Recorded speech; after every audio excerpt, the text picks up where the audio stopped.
Hi అండి. అందరికీ నమస్కారం. Welcome to my channel. అందరూ ఎలా ఉన్నారండి? బాగున్నారు కదా! అందరూ బావుండాలని, సంతోషంగా ఉండాలని కోరుకుంటున్నాను. మేము కూడా బావున్నాం.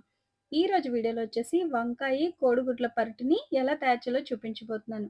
మీలో ఎవరికైనా ఈ కూరని తెలిస్తే గనక నాకు కామెంట్ చేయండి. మరైతే ఇప్పుడు దీన్ని తయారీ విధానం చూసేద్దామా? స్టవ్ మీద కడాయిని పెట్టుకొని అందులోనికి 2 టేబుల్ స్పూన్ దాకా ఆయిల్‌ని వేసుకోవాలి. ఎందుకంటే పావు కిలో వంకాయలకి నేను ఒక గరిటెని వేస్తాను. ఇప్పుడు కోడిగుడ్లు కూడా వేస్తున్నాం కాబట్టి ఆయిల్ కొంచెం ఎక్కువే పడుతుంది.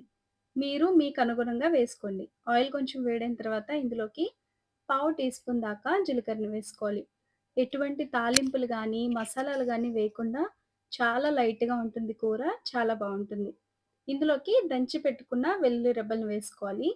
ఇవి ఖచ్చితంగా వేయండి. దీని ఫ్లేవర్ ఇంకా బావుంటుంది. ఇలా వేసిన తర్వాత ఆయిల్‌లో కొంచెం వేయించుకున్న తర్వాత ఇందులోకి కరివేపాకుని వేసుకోవాలి. కరివేపాకు కూడా వేగిపోయిన తర్వాత ఇందులోకి ఒక ఉల్లిపాయను కూడా వేసుకొని, ఉల్లిపాయ పచ్చి వాసన పోయి చక్కగా మంచి బంగారు రంగు వచ్చేంత వరకు వేయించుకోవాలి. అలాగే ఇందులోకి తరిగి పెట్టుకున్న పచ్చిమిర్చిని కూడా వేసి ఒకసారి కలుపుకోవాలనమాట.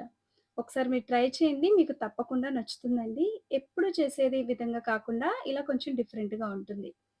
అయితే ఇందులోకి ఇప్పుడు పావు కిలో వంకాయల్ని ఈ విధంగా కట్ చేసి పెట్టుకున్నాను. ఇవి ఉప్పు నీళ్ళలో వేసుకోవాలండి. వంకాయలు ఎప్పుడు కట్ చేసినా సరే, వెంటనే ఉప్పు నీళ్ళలో వేస్తే అవి కండ్రెక్కకుండా ఉంటాయనమాట. అంటే చిరుచేదనేది రాకుండా ఉంటుంది. ఇలా వేసిన తర్వాత ఒకసారి కలిపేసుకొని, రుచికి తగినంత ఉప్పుని ఇక్కడ యాడ్ చేసేసుకోవాలి. గుడ్లు వేసిన తర్వాత కూడా కొంచెం వేస్తారు. కానీ ముందుగానే కూర మొత్తానికి సరిపోయినంత ఉప్పుని వేసేసుకొని, బాగా కలిపేసుకోవాలి. ఇప్పుడు వంకాయ ముక్కలు కలిపిన తర్వాత మూత పెట్టుకొని 2 సెకన్ల పాటు మీడియం ఫ్లేమ్‌లో కుక్ చేసుకోవాలి ఈ కూరని. అంటే వంకాయ ముక్కలు మెత్తగా మగ్గిపోకూడదండి. జస్ట్ ఆయిల్‌లో ఫ్రై అవ్వాలి. అంతవరకు సరిపోతుంది. చూసారు కదా! ఆయిల్‌లో చక్కగా వేగుతూ ఉండగా వీటిల్ని ఒక్కసారి కలిపేసుకొని, ఇప్పుడు పౌడర్ మసాలాలు వేసేసుకుందాం. పావు టీ స్పూన్ అంత పసుపుని వేసుకోవాలి. అలాగే అర టీ స్పూన్ అంత జీలకర్ర పొడిని వేసుకోవాలి. అర టీ స్పూన్ దాకా ధనియాల పొడిని కూడా వేసుకోవాలి. ఇందులోకి అర టీ స్పూన్ దాకా కాశ్మీరీ రెడ్ చిల్లీ పౌడర్, అలాగే ఒక టేబుల్ స్పూన్ వరకు కారాన్ని వేసుకోవాలి. ఉప్పు గానీ, కారం గానీ ఈ కూరలో కొంచెం ఎక్కువే పడతాయనమాట. వేసిన తర్వాత ఒకసారి బాగా మిక్స్ చేసేసుకోవాలి. పౌడర్ మసాలాలన్నీ ఇప్పుడే యాడ్ చేసేసుకోవాలి. గుడ్లు వేసిన తర్వాత వేస్తే ముద్ద ముద్దగా ఉండిపోతుంది.